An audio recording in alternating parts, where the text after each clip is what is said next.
ನಮ್ಮ ಪ್ರತಿನಿಧಿ ಶಿವು ಮತ್ತಷ್ಟು ಮಾಹಿತಿಯನ್ನ ನೀಡ್ತಾ ಹೋಗ್ತಾರೆ. ಎಸ್ ಶಿವು, ಈಗ ನೇಪಾಳದ ಪರಿಸ್ಥಿತಿ ನೋಡ್ತಾ ಹೋದ್ರೆ ಎಂಥವ್ರಿಗೂ ಕೂಡ ಭಯ ಹುಟ್ಕೊಳ್ಳುತ್ತೆ. ಇನ್ನು ನಾಪತ್ತೆಯಾಗಿರುವಂತವರನ್ನ ಹುಡುಕಾಟ ಆರಂಭ ಆಗಿದೆ.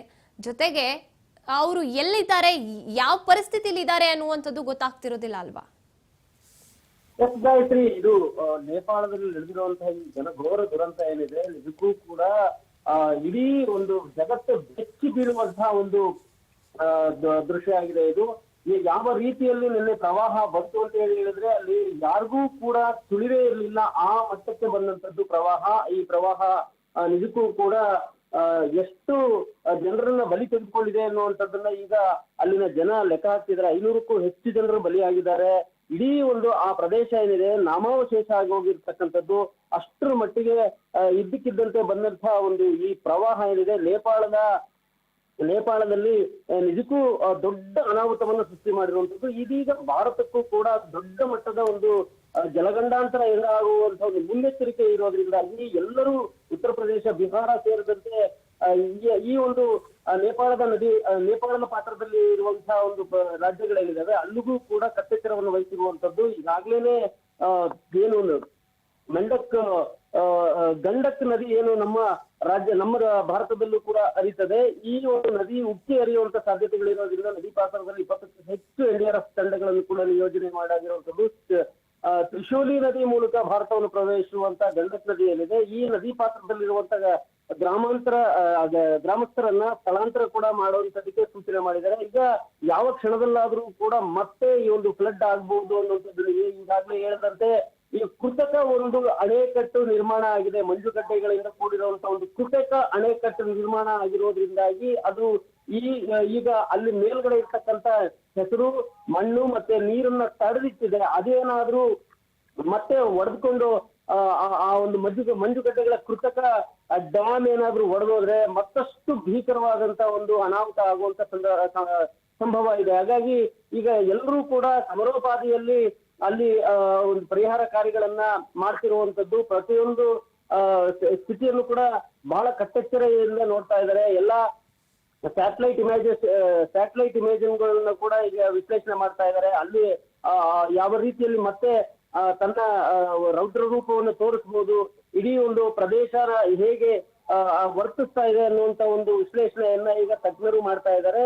ಸೊ ಒಟ್ಟು ಇಡೀ ಪ್ರವಾಹದಲ್ಲಿ 6ಕ್ಕೂ ಹೆಚ್ಚು ಸೇತುವೆಗಳು ನಾಶ ಆಗಿದೆ, ಹೆದ್ದಾರಿಗಳು ನಾಶ ಆಗಿದೆ, ಆಸ್ತಿಪಾಸ್ತಿಗಳು 13 ಜಲವಿದ್ಯುತ್ ಮೂಲಸೌಕರ್ಯಗಳು ನಾಶ ಆಗಿರುವಂತದ್ದು. ಈ ಪ್ರವಾಹದಿಂದ 133ಕ್ಕೂ ಹೆಚ್ಚು ಭಾರತೀಯರು ನಾಪತ್ತೆ ಆಗಿದ್ದಾರೆ. ಸೊ ಅಲ್ಲಿ ಹಿಮಾಲಯ ಪ್ರದೇಶದ ಕೈಲಾಸ ಸರೋವರ ಕಡೆ ಹೋಗುವಂತ ಒಂದು ಪಾಯಿಂಟ್ ಏನಿದೆ, ಚೆಕ್ ಪಾಯಿಂಟ್ ಏನಿದೆ, ಆ ಚೆಕ್ ಪಾಯಿಂಟ್ ನ ಇಡೀ ಸರ್ವನಾಶ ಮಾಡಿದಂತ ಈ ಒಂದು ಪ್ರವಾಹ ನಿಜಕ್ಕೂ ಅಲ್ಲಿನ 500ಕ್ಕೂ ಹೆಚ್ಚು ನೇಪಾಳಿಗರನ್ನು ಬಲಿ ತೆಗೆದುಕೊಂಡ್ರೆ ಅದರಲ್ಲಿ 133ಕ್ಕೂ ಹೆಚ್ಚು ಭಾರತೀಯರು ಕೂಡ ಸಿಲುಕೊಂಡಿದ್ದಾರೆ. ತೀರ್ಥಯಾತ್ರೆಗೆ ತಿಳಿದಂತ 350ಕ್ಕೂ ಹೆಚ್ಚು ಮಂದಿ ನಾಪತ್ತೆ ಆಗಿದ್ದಾರೆ. ಇದರಲ್ಲಿ ವಿದೇಶಿಗರು ಕೂಡ 340ಕ್ಕೂ ಹೆಚ್ಚು ವಿದೇಶಿಗರು ಕೂಡ ಸಂಪರ್ಕಕ್ಕೆ ಸಿಗ್ತಾ ಇಲ್ಲ, ಅವರು ಕೂಡ ನಾಪತ್ತೆ ಆಗಿದ್ದಾರೆ. ಪ್ರವಾಹದ ತೀವ್ರತೆ ಹೆಚ್ಚಾಗಿರೋ ಹಿನ್ನೆಲೆಯಲ್ಲಿ ಎಲ್ಲರೂ ಯಾರನ್ನೂ ಕೂಡ ಆ ಕಡೆ ಬರದಂತೆ ಇಮಿಡಿಯೇಟ್ ಆಗಿ ಸೂಚನೆ ಕೊಟ್ಟಿರುವಂತದ್ದು, ತಡೀತಿರುವಂತದ್ದು. 130ಕ್ಕೂ ಹೆಚ್ಚು ಭಾರತೀಯರು ಈಗ ನಾಪತ್ತೆ ಆಗಿರುವಂತದ್ದು. ಕೈಲಾಸ ಮಾನಸ ಸರೋವರ ಯಾತ್ರೆ ತೆರಳಿದ್ದಂತವರು. ಸದ್ಯಕ್ಕೀಗ ನೇಪಾಳದ ಜೊತೆಗೆ ಭಾರತ ನಿರಂತರವಾಗಿ ಸಂಪರ್ಕವನ್ನ ಇಟ್ಕೊಂಡಿದೆ, ಅಲ್ಲಿನ ಮಾಹಿತಿಗಳನ್ನು ಪಡ್ಕೊಳ್ತಾ ಇದೆ. ತುರ್ತು ಸಹಾಯವಾಣಿಗಳನ್ನು ಕೂಡ ಬಿಡುಗಡೆ ಮಾಡಿದೆ. ಎಲ್ಲರ ಯಾರ್ಯಾರು ಅಲ್ಲಿ ಪ್ರವಾಸಕ್ಕೆ ಬಂದಿದ್ರು ಅವರೆಲ್ಲರೂ ಕೂಡ ಅವರ ಒಂದು ಗುರುತುಗಳನ್ನ, ಅವರ ವಿಳಾಸಗಳನ್ನು ಪತ್ತೆ ಹಚ್ತಾ ಇದೆ. ಮತ್ತೆ ಅವರ ಸಂಬಂಧಿಕರು ಫೋನ್ ಮಾಡುವಂತದ್ದಕ್ಕೆ ಸಹಾಯವಾಣಿ ಸಂಖ್ಯೆಗಳನ್ನು ಕೂಡ ಕೊಟ್ಟಿರುವಂತದ್ದು. ಗಾಯತ್ರಿ, ನೇಪಾಳದಲ್ಲಿ ಈಗ 2ನೇ ಹಂತದ ಒಂದೇನೋ ಪ್ರವಾಹ ಮುನ್ಸೂಚನೆ ಕೂಡ ಸಿಗ್ತಾ ಇದೆ. ಈಗಾಗ್ಲೇನೆ ಹೇಳಿದಂತೆ ಹಿಮಬಂಡೆಗಳ ಕುಸಿತದಿಂದ ಏನಾಗಿದೆ ಅಲ್ಲಿ ಮತ್ತೆ ಒಂದು ಪ್ರವಾಹ ಭೀತಿ ಶುರುವಾಗಿರುವಂತದ್ದು. ನೇಪಾಳಕ್ಕೆ ಮತ್ತೆ ಮುನ್ನೆಚ್ಚರಿಕೆಯನ್ನು ಕೂಡ ಕೊಟ್ಟಿರುವಂತದ್ದು. ಸದ್ಯಕ್ಕೆ ಈಗ ಮೇಲ್ಭಾಗದ ಹಿಮಬಂಡೆಗಳ ಅವಶೇಷಗಳಲ್ಲಿ ಕೃತಕ ಜಲಾಶಯ ನಿರ್ಮಾಣ ಆಗಿರೋದೇ ಕೆಲವೊಂದು ತಾತ್ಕಾಲಿಕ ರಿಲೀಫ್ ಅಂತ ಹೇಳಿ ಹೇಳ್ಬೋದು, ಏನು ಕಾರ್ಯಾಚರಣೆ ನಡೆಸ್ಕೊಳ್ಳುವಂತದ್ದಕ್ಕೆ. ಅದೇನಾದ್ರೂ ಮತ್ತೆ ಲೆಹೆಂಗಾ ಕೋಲಾ ನದಿ ಮೇಲ್ಭಾಗದಲ್ಲಿ ಇರ್ತಕ್ಕಂಥ ಈ ಕೃತಕ ಡ್ಯಾಮ್ ಏನಾದ್ರೂ ಒಡೆದೋದ್ರೆ ಮತ್ತಷ್ಟು ಒಂದು ಅನಾಹುತ ಆಗುವಂತ ಸಾಧ್ಯತೆಗಳಿದಾವೆ. ಗಾಯತ್ರಿ, ಇನ್ನು ಹಾಗೆ ನೋಡ್ತಾ ಹೋದಾಗ ಸದ್ಯದ ಪರಿಸ್ಥಿತಿ ಯಾವ ರೀತಿ ಇದೆ ಅಂದ್ರೆ ಮೃತದೇಹಗಳನ್ನ ಪತ್ತೆ ಹಚ್ಚುವುದಕ್ಕೆ ಆಗಿರ್ಬೋದು, ಕಾಣೆಯಾದವರನ್ನು ಪತ್ತೆ ಆಗೋದಕ್ಕೆ, ಜೊತೆಗೆ ನಮ್ಮ ಭಾರತೀಯರನ್ನ ಯಾವ ರೀತಿ ಸೇಫ್ ಆಗಿ ಕರ್ಕೊಂಡ್ ಬರಕ್ಕೆ ಏನಾದ್ರೂ ಪ್ಲಾನ್ ನಡೀತಾ ಇದೆಯಾ? ಭಾರತ ಪ್ರಧಾನಿ ನರೇಂದ್ರ ಮೋದಿ ಅವರು ನಾವು ಸಂಪೂರ್ಣ ನೆರವನ್ನ ನೀಡ್ತೀವಿ ಅಂತ ಹೇಳಿದ್ದಾರೆ. ಇನ್ನು ನಮ್ಮ ಪಡೆ, ಸೇನಾ ಪಡೆ ಅಲ್ಲಿಗೆ ಧಾವಿಸಿದ್ಯಾ? ರಕ್ಷಣಾ ಕಾರ್ಯದಲ್ಲಿ ಭಾಗಿಯಾಗಿದ್ಯಾ? ಹೇಗಿದೆ ಸದ್ಯದ ಪರಿಸ್ಥಿತಿಯಲ್ಲಿ ಅಂತ? ನಮ್ಮ ರಕ್ಷಣಾತ್ಮಕ ಪಡೆಗಳು ಕೂಡ ಅಲ್ಲಿ ಧಾವಿಸ್ತವೆ. 5 NDRF ತಂಡಗಳನ್ನು ಕೂಡ ನಿಯೋಜನೆ ಮಾಡಿದ್ದಾರೆ.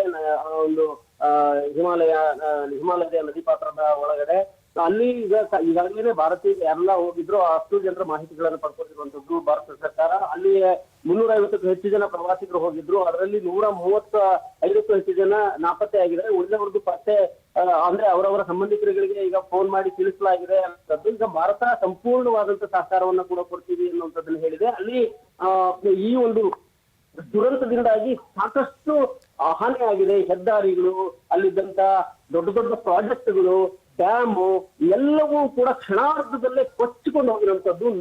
50ಕ್ಕೂ ಹೆಚ್ಚು 50 ಅಡಿಗೂ ಹೆಚ್ಚು ಪ್ರಮಾಣದ ಒಂದು ಎತ್ತರದ ಪ್ರವಾಹ ಬರುತ್ತೆ. ನೋಡ್ತಿದ್ದಂತೆ ಪ್ರತಿಯೊಬ್ಬರನ್ನು ಕೂಡ ಕೊಚ್ಕೊಂಡು ಹೋಗುವಂತದ್ದು. ಅಲ್ಲಿ ನೀವು ನೋಡ್ಬಹುದು ಆ ಬಸ್ಗಳನ್ನ, ವ್ಯಕ್ತಿಗಳನ್ನ, ಅಲ್ಲಿ ಕೆಲಸ ಮಾಡ್ತಿದ್ದಂಥವ್ರನ್ನ, ಪ್ರಾಜೆಕ್ಟ್ ವರ್ಕ್ ಮಾಡ್ತಿದ್ದಂಥವ್ರನ್ನ, ಅಷ್ಟು ಜನರನ್ನು ಕೂಡ ಒಂದೇ ಕ್ಷಣ ಮಾತ್ರದಲ್ಲಿ ಕೊಚ್ಕೊಂಡು ಹೋಗುತ್ತೆ. ಬೆಟ್ಟದ ಎತ್ತರದ ಪ್ರದೇಶದಲ್ಲಿದ್ದಂಥವ್ರು ಇದನ್ನ ಗಮನಿಸ್ತಾರೆ. ಗಮನಿಸಿದ ಕೂಡ್ಲೇನೆ ಅವ್ರಿಗೆ ಜೋರು ಧ್ವನಿಗಳಲ್ಲಿ ನೀವು ಓಡಿ ಅನ್ನುವಂಥದ್ದನ್ನ ಹೇಳ್ತಾರೆ. ಆ ಒಂದು ಆ ಸ್ಥಿತಿಯಲ್ಲಿ ಒಂದಷ್ಟು ಜನ ಮಾತ್ರ, ಅಂದ್ರೆ ನದಿ ಪಾತ್ರದಲ್ಲೇ ಓಡುವಂತವ್ರು ಕೊಚ್ಕೊಂಡು ಹೋಗ್ತಾರೆ. ಯಾರು ಬೆಟ್ಟದ ಮೇಲ್ಗಡೆ ಒಂಚೂರು ಹತ್ತುವಂಥದಕ್ಕೆ ಪ್ರಯತ್ನ ಮಾಡ್ತಾರೆ. ಯಾಕಂದ್ರೆ ಹಿಂಬದಿಯಿಂದ ಎಷ್ಟು ಎತ್ತರದ ಅಲೆಗಳು, ಎಷ್ಟು ಎತ್ತರದ ಒಂದು ಪ್ರವಾಹ ಬರ್ತಾ ಇದೆ ಅಂತ ಗೊತ್ತಾಗಲ್ಲ. ಹಾಗಾಗಿ ಇಷ್ಟು ದೊಡ್ಡ ಪ್ರಮಾಣದ ಅನಾಹುತ ಸಂಭವಿಸಿರುವಂತದ್ದು. ಈಗ ಅಲ್ಲಿ ರಕ್ಷಣಾ ಕಾರ್ಯ ನಡೀತಾ ಇದೆ. ಯಾಕಂತ ಹೇಳಿದ್ರೆ ಮೇಲ್ಗಡೆ ಈಗಾಗ್ಲೇ ಮತ್ತೆ ಪ್ರವಾಹ ಬರದೇ ಇರುವಂತಹ ಒಂದು ಸ್ಥಿತಿಯನ್ನ ಗಮನಿಸಿಕೊಂಡಿರುವಂತಹ ಅಧಿಕಾರಿಗಳು ಅಲ್ಲಿ ರಕ್ಷಣಾ ಕಾರ್ಯಕ್ಕೂ ಕೂಡ ತೊಡಗಿಸಿಕೊಂಡಿದ್ದಾರೆ. ಅಲ್ಲಿ ಏನು ಅಷ್ಟು ಸುಲಭವಾಗಿ ಇಮಿಡಿಯೇಟ್ ಆಗಿ ಆಗುವಂತಹ ಒಂದು ರಕ್ಷಣಾ ಕಾರ್ಯ ಅಲ್ಲ. ಯಾಕೆಂತ ಹೇಳಿದ್ರೆ ಗುಡ್ಡ ಕುಸಿತದಿಂದಾಗಿ ಗುಡ್ಡ ಕುಸಿದು ಅದರ ಜೊತೆಗೆ ಹಿಮವನ್ನು ಕೂಡ ಕುಸಿದು ಅದರ ಜೊತೆಗೆ ಎಳೆದುಕೊಂಡು ಬಂದಿರತಕ್ಕಂತಹ ನೀರು. ಹಾಗಾಗಿ ಕೆಸರುಮಯವಾಗಿದೆ ಅನ್ನುವಂಥದ್ದು ಈಗ ಅಲ್ಲಿ ರಕ್ಷಣಾ ಕಾರ್ಯಾಚರಣೆ ನಡೀತಾ ಇರುವಂತಹ ಸ್ಥಳದಲ್ಲಿ ಇರುವಂತಹ ಒಂದು ಸ್ಥಿತಿ. ಅಲ್ಲಿಗೆ ಸದ್ಯಕ್ಕೆ ಈಗ ಮೇಲ್ಗಡೆಯಿಂದ ಮತ್ತೊಮ್ಮೆ ಬರುತ್ತಾ ಅನ್ನುವಂಥದ್ದನ್ನ ನೋಡೋದ್ರ ಜೊತೆಗೇನೆ ಅಲ್ಲಿ ರಕ್ಷಣಾ ಕಾರ್ಯಕ್ಕೂ ಕೂಡ ಈಗ ಮುಂದಾಗಿದ್ದಾರೆ. ಅದಕ್ಕೆ ಭಾರತ ಕೂಡ ಸಹಕಾರ ಕೊಡ್ತಿರುವಂತದ್ದು. ಇಲ್ಲಿಂದ ರಕ್ಷಣಾ ಪಡೆಗಳನ್ನು ಕೂಡ ರವಾನೆ ಮಾಡಲಾಗಿದೆ ಅನ್ನುವಂಥದ್ದು ಮಾಹಿತಿ ಲಭ್ಯ ಆಗ್ತಾ ಇದೆ.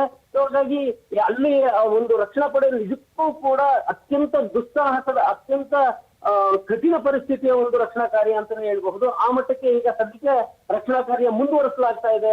ಅಲ್ಲಿನ ಎಲ್ಲ ಪರಿಸ್ಥಿತಿಯನ್ನ ಅವಲೋಕನ ಮಾಡ್ಕೊಂಡೇ ಮತ್ತೊಂದು ಅನಾಹುತ ಬರುತ್ತಾ ಅನ್ನೋದನ್ನ ಅವಲೋಕನ ಮಾಡ್ಕೊಂಡೇ ರಕ್ಷಣಾ ಕಾರ್ಯ ಮುಂದುವರಿತಾ ಇರುವಂತದ್ದು. Gayatri. Yes, thank you Shivu ತಮ್ಮೆಲ್ಲ ಮಾಹಿತಿಗಾಗಿ.